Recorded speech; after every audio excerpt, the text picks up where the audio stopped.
नहीं तो फरमाइएगा कि ये जो खबरें आ रही हैं कि एक फॉर्मूला तय पा गया है हुकूमत और अपोजिशन में, बड़ा अब ये दिलचस्प है कि एक ऐसी हुकूमत जो 2/3 अक्सरियत के साथ वहाँ खड़ी है वो अपोजिशन के साथ बातचीत के लिए भी आमादा हो गई। तो पहले तो ये फरमाइएगा कि आप लोगों ने उनको आमादा किस तरह किया मुज़ाकरात की और बातचीत के लिए, मेज़ पर आने के लिए, और ये फॉर्मूला कैसे तय पाया है? शुक्रिया सना। ये 2 दिन पहले, बल्कि 3 दिन पहले मैंने एक प्रेस टॉक की और उसमें एक ऑफर की, क्योंकि ये हमारे सूबे के जो रवायात थे बदकिस्मती से वो सीनेट इलेक्शन में बहुत बदनाम है, हार्स ट्रेडिंग है, ये है वो है।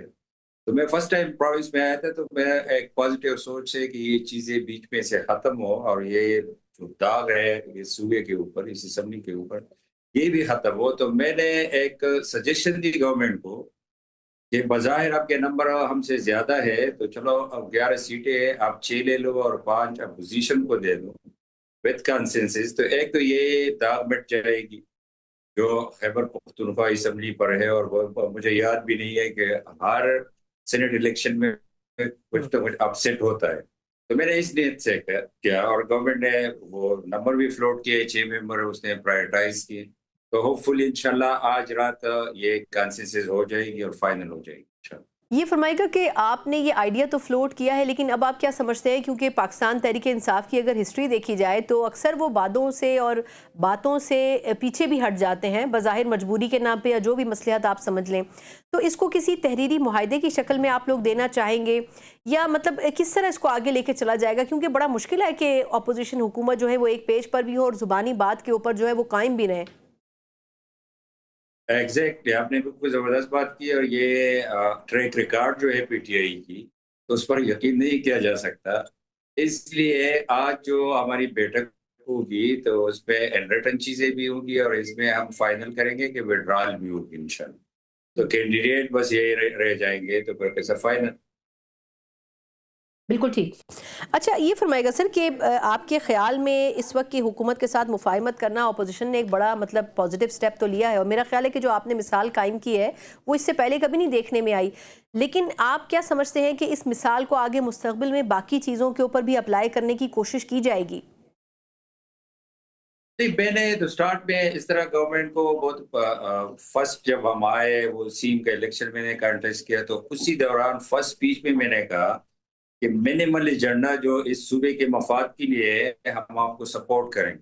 लेकिन बदकिस्मती है या जो कुछ हो रहा है तो वही अपोजिशन तो हम करते रहेंगे। ये तो सिर्फ वन पॉइंट एजेंडा था मेरे जहन में कि इधर मैं आया हूँ, अगर ये दाग हम साफ करें तो इसलिए हमने वो किया है। बाकी हम अपोजिशन है, अपोजिशन करते रहेंगे और ये हमारी ड्यूटी है कि इसको एक्सपोज करें, इसके ब्लंडर को, ये जो कुछ कर नहीं रहे, सुबह जिस तरह चला रहे हैं। मैं मशहूर, अभी नेशनल मीडिया भी ये 1 महीने से इस तरफ फोकस भी है कि पख्तूनख्वा में क्या हो रहा है। पहले तो कोई और पिक्चर था बाकी पाकिस्तान में कि पख्तूनख्वा में ये कोई ठीक ठाक काम चला रहे हैं और हर चीज में हम ऊपर जा रहे हैं।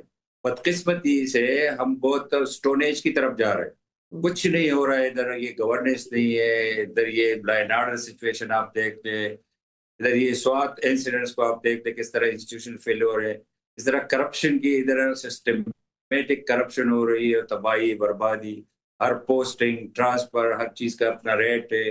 सेक्रेटरी का अलग रेट है, कमिश्नर का अलग रेट है, डीसी का अलग रेट है। इवन एक डी छूट लगा है, अजीब व गरीब बात है, वो 1 करोड़ 50 लाख देकर वो डी छूट लगा है। तो इसलिए तो ये स्वाद जैसे सानिहात हो रहे हैं कि कॉम्पिटेंट लोग जो है वो डार्क में चले गए, बैक में चले गए।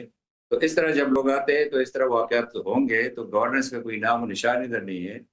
तो मतलब वो तो हम करेंगे, अपोजिशन इस सूबे के लिए करेंगे, इसको एक्सपोज करेंगे कि जिस तरह 12 साल से इस सूबे के साथ जो जुल्म हो रहा है, तो दिस इज आवर ड्यूटी। अच्छा, ये जो आपने सूबे की सूरत हाल तो बताई है, लेकिन इबाद साहब ये जो बात हो रही है कि सीएम खैबर पख्तूनख्वा को भी हटाने की बात हो रही थी। अच्छा, अगर बात करें केपी में, तो लोग ये कह रहे हैं कि खुद पीटीआई के अंदर भी उनके हवाले से कोई बहुत सॉफ्ट कॉर्नर अब मौजूद नहीं है लोगों में। आप खुद अपोजिशन लीडर हैं, आपको क्या लगता है कि क्या पीटीआई के लोग अगर ऐसी कोई तहरीक आती तो उसको सपोर्ट करते? और दूसरा, अगर नून लीग ये तहरीक नहीं लाना चाहती अदम एतमाद की, तो फिर आपके ख्याल में उनको तब्दील करना कौन चाह रहा है? ये बेसिक में ये पॉइंट बता दो कि मैंने तो रिपीटेडली यही कहा है कि यार आपने लीडर के लिए कुछ करते हो, वो भी आपका लीडर है, आपका राइट है, करते रहो। لیکن خدا کے لیے گورننس پر فوکس کریں. تو ابھی یہ جو پی ٹی آئی کے اندر لوگ ہیں، یہ جو آپ لوگوں کو نظر آ رہے ہیں کہ 3 گروپ ہے، 4 گروپ ہے، 3-4 نہیں ہے، اس میں 7-8 گروپس ہیں. ہر بندے کے پاس 3 ممبر ہے، کسی کے پاس 4 ہے، کسی کے پاس 5 ہے. وہ میں نہیں کہہ رہا، وہ سب میرے پاس آتے ہیں، مجھے فون کرتے ہیں کہ خدا کے لیے اس عذاب سے ہمیں چھٹکارا دلا دے. اور اس طرح پبلکلی بھی اس کا جو امیج ہے، ان کے اپنے ورکر جو لگے، جو کچھ اس کے بارے میں جو پرسپشن بنی ہے، تو ظاہر بات ہے یہ اگر ہم نہ بھی گرائیں یہ خود گر جائیں گے. نہیں، لیکن وہ تو آپ کی بات درست ہے کہ آپ نہ بھی کوشش کریں خود گر جائیں گے. وہ اختلافات کی کیفیت تو پارٹی میں ہے، لیکن کیا وجہ ہے کہ گنڈا پور صاحب کی گرپ پارٹی پہ کمزور ہو گئی؟ میں یہ جاننا چاہ رہی ہوں کیونکہ آپ خود کے پی میں موجود ہیں. آپ کو کیا لگتا ہے اپوزیشن کی حیثیت سے کہ صرف گورننس کی وجہ سے ہی لوگ ان کی جماعت کے ان سے خائف ہو گئے ہوں گے یا کچھ اور بھی بات ہے؟ جی، یہ میرے خیال میں 2-3 ریزن. نمبر 1، گورننس اپنی جگہ ہے.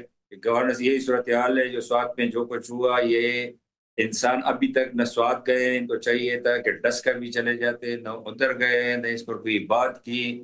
اسمبلی ان سیشن تھی، میں نے اسپیکر کو فون کیا کہ یار کل فرسٹ کو سیشن پہ میں نے کہا کہ کل بلائے. یہ بہت بڑا سانحہ ہے، بہت دل خراش واقعات تھے.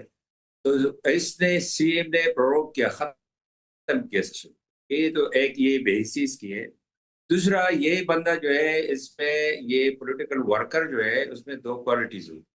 ایک وہ سنسیئر ہوتے ہیں اپنے ووٹر سپورٹر کے ساتھ، دوسرا اپنے لیڈر کے ساتھ. یہ نہ ووٹر سپورٹر کے ساتھ سنسیئر ہے، نہ اپنے لیڈر کے ساتھ سنسیئر ہے. یہ جو ملاجٹ کے ڈائلاگ مارتے ہیں، اسی دن یہ باجوڑ میں کیا ہو رہا تھا، لوگ جنازے اٹھا رہے تھے.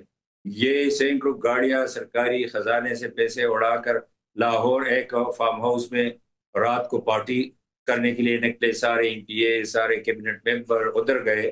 تو یہ جو چیزیں ہیں یہ ٹریگر کرنے والے ہیں. ان کے اپنے وہ جو ووٹر سپورٹر ہے وہ کس حال میں ہے. یہ لائن آرڈر ہمارا ایشو نمبر 1 ہے. ریپیٹڈلی میں کہتا چلا رہا ہوں، خدا کے لیے اس پر کوئی ڈیبیٹ ہو. ہم نے 5 منٹ اس پر ڈیبیٹ نہیں کیا. ہماری 95% کی جو ڈیبیٹ ہوئی اسمبلی میں وہ ابڈکشن آف سیم، آنسو گیس، یہ لائٹیں کس نے بند کی، جیل کو میں ٹنل بنا رہا ہوں. ان چیزوں پر 95% ہماری ڈسکشن ہوئی. جو ایشوز ہے ہمارے، جو صوبے کے لوگوں کی جو ایشوز ہے، اس پر ہم نے ایک دن بھی بحث نہیں. تو یہ بے حسی بھی ہے. نمبر 3 جو ہے، یہ اپنے جس طرح میں نے کہا نہ لیڈر کے ساتھ سنسیئر ہے، نہ اپنے ورکر ووٹر سپورٹر کے ساتھ سنسیئر ہے. یہ جو ڈائلاگ مارتے ہیں اس کو کوئی دے رہا ہے، انٹینشنلی کر رہے. یہ نہیں چاہتا کہ عمران خان باہر آئے. تو یہ چیزیں کافی چیزیں ہیں. تو جس نام پر یہ آئے تھے تو اس کے ساتھ اگر سنسیئر نہ ہو تو اس کے ووٹر سپورٹر بھی اس کو ہم نہیں مانتے.